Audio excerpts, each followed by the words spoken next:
There are two types of events that occur, right? There are dependent events and independent events. Now, dependent events in the sense where the outcome of one event depends on the outcome of the event which has occurred already. And independent means the outcome of that particular event does not depend on the outcome of the event that has already occurred. This might be a little confusing, right? So let us try to understand this with a small example. Suppose we consider the example of 52 cards, that is a deck of cards. We know, right, that there are 52 cards in it. There are 26 black cards and 26 red cards. There are queens, jack, king and so many other cards that are there in that deck.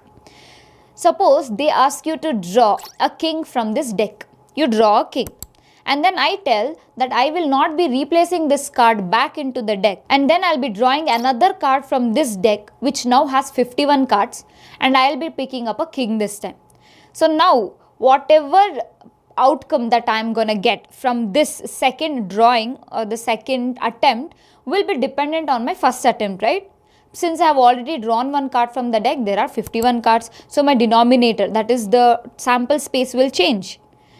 So this second outcome of my event depends completely on the first one. These type of events are called as dependent events.